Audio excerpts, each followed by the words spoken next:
ہر روز لوگوں کو معاف کر کے سویا کریں. پہلے تو اس طرح کا کوئی کام ہی نہ کریں. ایک شخص نے جملہ کہا تھا، لکھا تھا، کمال لکھا تھا. اس نے کہا تھا کبھی ایسا کوئی کام نہ کرنا کہ کوئی تمہاری وجہ سے جا کے رب کے سامنے رونا شروع کر دے. ایسا کوئی کام نہ کرنا کہ کوئی بندہ تمہاری شکایتیں اللہ رسول کو لگائے. اس طرح کا کبھی کام نہ کرے کہ وہ تڑپ اٹھے اور کہے اب تمہارا شکوہ میں نے وہیں کرنا ہے. کچھ لوگوں کی شکایتیں کرنی پڑتی ہیں اللہ رسول کی بارگاہ میں بھی، اپنے مشائخ کی بارگاہ میں کر دیتے ہیں. بعض اوقات انسان وہ بے بسی کے عالم میں کرے یا بہت زیادہ تکلیف اسے سہنی پڑے تو تب کرے، ہو جاتا ہے. تو ایک تو ایسا کریں نا، اور کوشش کریں لوگوں کو معاف کر دیں، اپنے دل سے چیزیں نکال دیں. ہم معافی نہیں دیتے، کبھی کبھی صلح تو کر لیتے ہیں، صلح ہو جاتی ہے.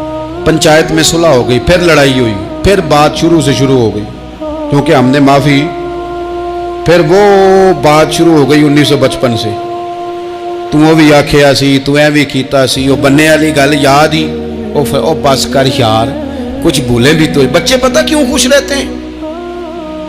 آپ کو پتہ ہے بچے کیوں خوش رہتے ہیں؟ بچوں کو بات بھول جاتی ہے.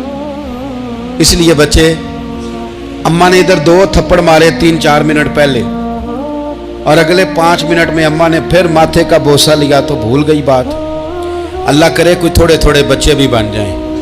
یہ جو بہتے سیانے ہیں نا، ان کا بھی اللہ ہی حافظ ہے. عقل زیادہ آ گئی ہے نا.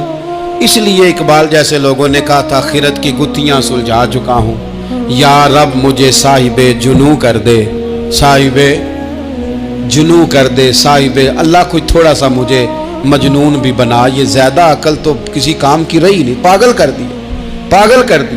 بہت سارے لوگ ایسے زیادہ سمجھدار ہوتے ہیں، لہذا معافی دینے کو تیار ہے. معافی دیں. جب کوئی معافی کا مطالبہ کرے تو اسے معافی. سب سے مشکل کام ہوتا ہے لمبی لسٹ والے دشمن کو معاف کرنا. لسٹ جس کی لمبی ہو نا غلطیوں کی، ایک آدھ غلطی تو معافی ہو جاتی ہے. کچھ لوگوں کی لسٹ بھی بڑے کچھ عادی مجرم بھی ہوتے ہیں، لسٹ لمبی ہوتی ہے، ان کو معافی دینا بھی تھوڑا سا مشکل ہوتا ہے. لیکن کمال بھی یہ ہے کہ جس کی لسٹ لمبی ہو اسے یک جنبش قلم بندہ معاف کر دے. کو چھٹی ہو گئی، جا تجھے معاف کیا. اور یہ ہمیں کیوں کرنا چاہیے کہ میرا رب بھی ایسے کرتا ہے، میرا رب بھی ایسے، وہ گنواتا تو نہیں نا، یہ بھی کیا، یہ بھی کیا، یہ بھی کیا. حضور فرماتے ہیں، ذرا سننا حدیث، حضور فرماتے ہیں کچھ لوگوں پہ اللہ کرم کی چادر ڈال کے نا قیامت والے دن، یہاں بھی اس نے پردہ رکھا تھا تو وہاں بھی کرم کی چادر ان پہ ڈلے گی. تو اللہ فرمائے گا یہ گناہ کیے تو چھوٹے چھوٹے گناہ اس کے گنوائے جائیں گے. یہ اب وہ ڈرے گا، چونکہ پتہ تے سارا ہے نا سردار نو کیتیاں دا. اب وہ ڈرے گا، چھوٹے چھوٹے گناہ اس کے گنو، تو اس کا خیال ہے بڑے بڑے بھی نہ سامنے آ جائیں. چھوٹی چھوٹی غلطیاں اس کی گنوائی جا رہی ہیں تو ڈر رہا ہے، کانپ رہا ہے. قربان جائیں نبی پاک کے لفظوں پہ. کچھ گلاں اجیاں نے قرآن پاک اجیاں نے، یہ نا میری دادی کہا کرتی تھی، میری اماں کہا کرتی تھی، اے کچھ کام اجائے نے، کچھ گلاں اجیاں نے کہ اتنے دل کردہ ہے صفحہ بند ہو جانا ہے تو معافی ہو جانی، یعنی ختم ہے یہ بات، اس سے آگے کسی نے سوال پوچھنا ہی نہیں. چھوٹے چھوٹے گناہوں کا اللہ تذکرہ فرمائیں، یہ کیا یہ کیا یہ کیا، یا اللہ ہو گیا. اب بندہ ڈر رہا ہے کہ بڑے بڑے بھی سامنے آ جائیں گے، لیکن چھوٹے گناہوں پہ ہی فل سٹاپ لگا کے نا تو رب فرمائے گا یہ جو تیرے گناہ ہیں نا اس کے بدلے تجھے نیکیاں دی جا رہی ہیں. تو نے سچی توبہ کی تھی تو ان گناہوں کو بدل کے نیکیاں بنایا جا رہی ہیں. پہلے ڈر رہا تھا، حضور فرماتے ہیں، اب فٹافٹ بول پڑا، کہنے لگا یا اللہ میں نے تو بڑے بڑے بھی کیے ہیں. یعنی اگر چھوٹوں کی نیکیاں بن گئی ہے تو وہ پاپ کدھر ہیں، بڑے بڑے وہ میرے کدھر ہیں. کریم یہ بات کر رہے ہیں اور صحابہ رو رہے ہیں، میں نے تو بڑے بڑے بھی کیے ہیں، بڑے بڑے کدھر ہیں. اللہ تعالیٰ بندوں کو معاف فرماتا ہے. رب اپنے بندوں کو وہ معاف کرتا ہے. اگر اللہ معاف نہ کرے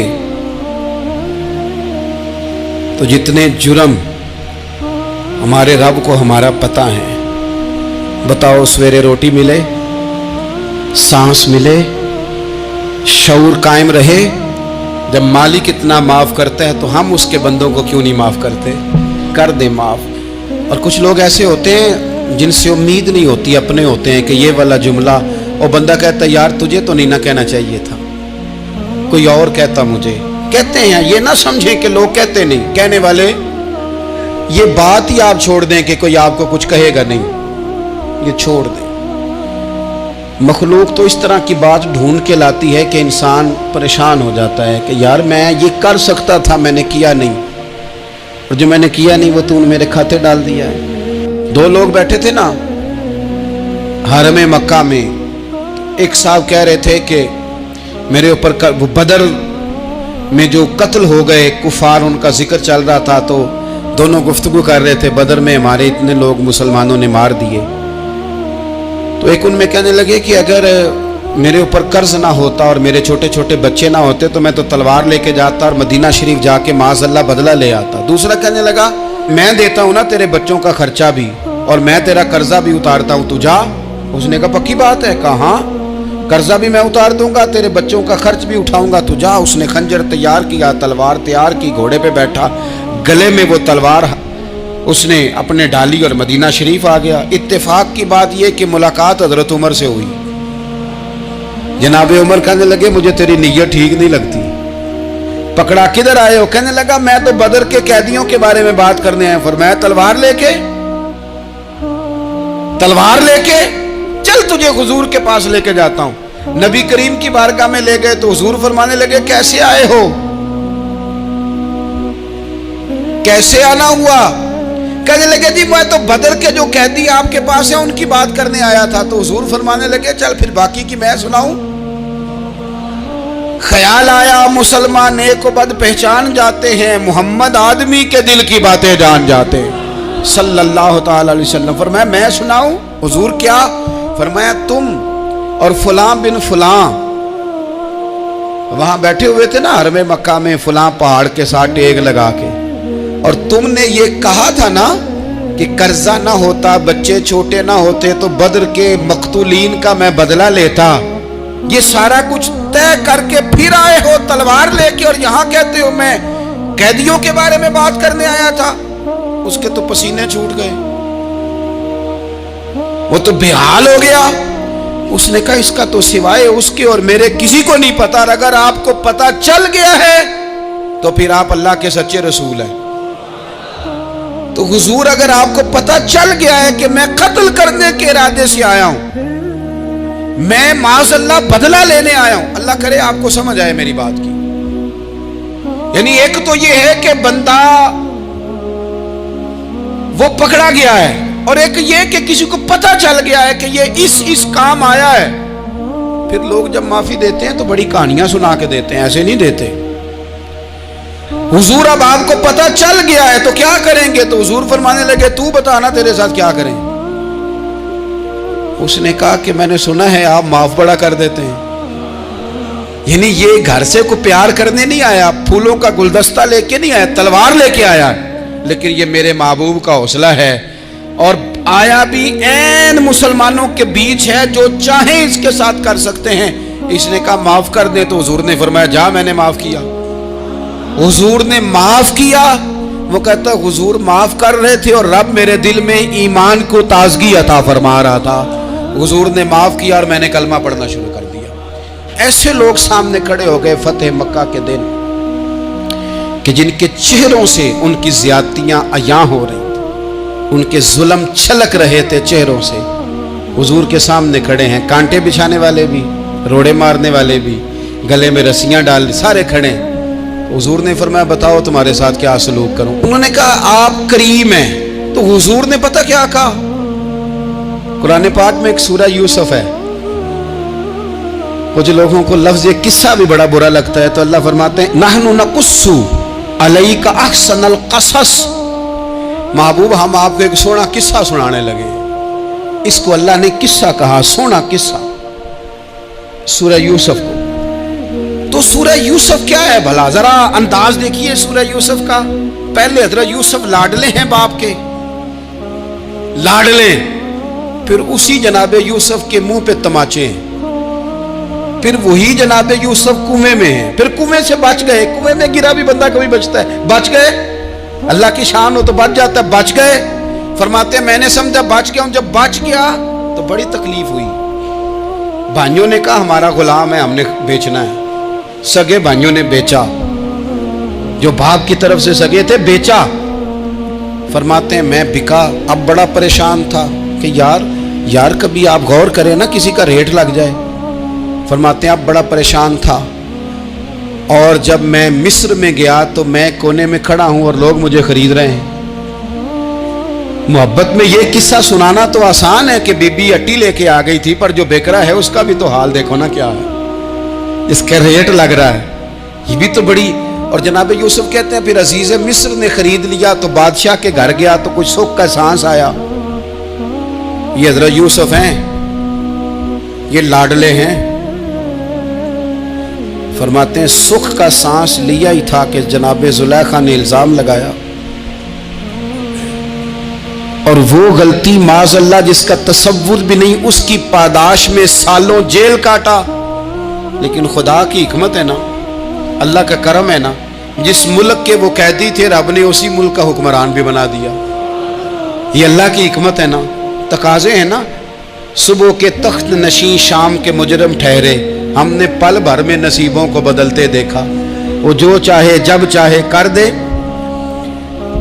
تو جب وہی بھائی مجبور ہو کر سوالی بن کر سامنے آئے ہیں، پتہ کیا ہوتا ہے، بندہ معاف کر دیتا ہے. بہت سارے لوگ معاف کرتے ہیں پر کہانیاں سنا کے، پتہ جے نا ادو کی آکھیا سا جے، پتہ جے نا ادو کی کیتا سا جے، پھر پتہ جے نا تسی اے بھی آندے سو. یہ ساری کہانیاں سنا کے. لیکن حضرت یوسف کے سامنے کھڑے ہو گئے. جناب یوسف نے بات چھیڑی کوئی نہیں، فرمایا تم سے بات ہی کوئی کرنی، جاؤ تمہیں سارا کچھ معاف کیا. اب جب یہ لوگ مکے والے حضور کے سامنے کھڑے، اس طرح معافی دینی چاہیے. یہ جب سامنے کھڑے ہوئے تو حضور نے فرمایا پتہ ہے تمہارے ساتھ کیا سلوک کرنے والا ہوں؟ کہا حضور نہیں. فرمایا وہی جو جناب یوسف نے بھائیوں کے ساتھ کیا تھا. پچھلا صفحہ پلٹنا ہی کوئی نہیں، جاؤ تمہیں معاف کیا، جاؤ تمہیں معاف کیا، جاؤ تمہیں معاف کیا. اور صرف معاف نہیں کیا، ساتھ عزت بھی دی. سب سے زیادہ مقابلے تو حضرت ابو سفیان نے کیے تھے نا، آخر تک وہ آئے تھے. آج وہ کلمہ پڑھ رہے ہیں، سردار ہیں، کلمہ پڑھ رہے ہیں. تو نبی پاک نے صرف معافی نہیں دی، عزت بھی دی. فرمایا جناب ابو سفیان چونکہ اب مسلمان ہو گئے ہیں، میں سب کو معاف کرتا ہوں. جو اپنا اندر سے دروازہ بند کر لے اسے بھی معاف کرتا ہوں، اور جو ابو سفیان کی حویلی میں آ جائے اسے بھی معاف کر دوں گا. تو ابو سفیان وہ کہتے میں حیران ہی ہو گیا کہ اتنی بڑی بات، معافی بھی دی اور ساتھ عزت بھی دی. تو آج جو سبق آپ کی خدمت میں میں نے عرض کیا ہے، اس کو آپ امید ہے یاد رکھیں گے. ایک تو یہ کہ معافی مانگ لیں. اگر کسی جگہ ہمارا معافی مانگنا، اگر ہم سمجھتے ہیں، ہمارا دل ضمیر گواہی دیتا ہے کہ مجھے معافی مانگنی چاہیے، تو معافی مانگیں. اور دوسرا پھر معافی دیں بھی، اور معافی دیں، سیاسی صلح نہ کریں. معافی دیں تو پھر واقعی دیں، دل سے دیں. اور آخری بات یہ کہ جس طرح ہم نے لوگوں سے معافی لینی ہے اور معافی دینی ہے، اسی طرح جہاں ہم سے شرعی قباحتیں ہوئی ہیں، اخلاقی کمزوریاں ہوئی ہیں، ایک بات تو اچھی طرح سمجھ لیں کہ نفل پڑھنے سے حقوق العباد نہیں معاف ہوتے، وہ بندے سے معافی مانگنے سے ہی ہوتے ہیں. ساری رات کو بندہ تسبیح پڑھے اور کہے کہ میں نے اماں کی نافرمانی کیا تو معافی ہو جائے گی، نہیں، وہ اماں ہی معاف کرے گی تو معافی ہوگی، وہ ابا ہی معاف کرے گا تو پھر ہی معافی ہوگی. میں پرسنلی بعض چیزوں کو نوٹ کرتا ہوں اور مجھے ان کا بڑا خیال رہتا ہے. میں محسوس کرتا ہوں کہ نہ چاہتے ہوئے بھی ہمارے رویے سے بعض لوگوں کو تکلیف ہوتی ہے، نہ چاہتے ہوئے.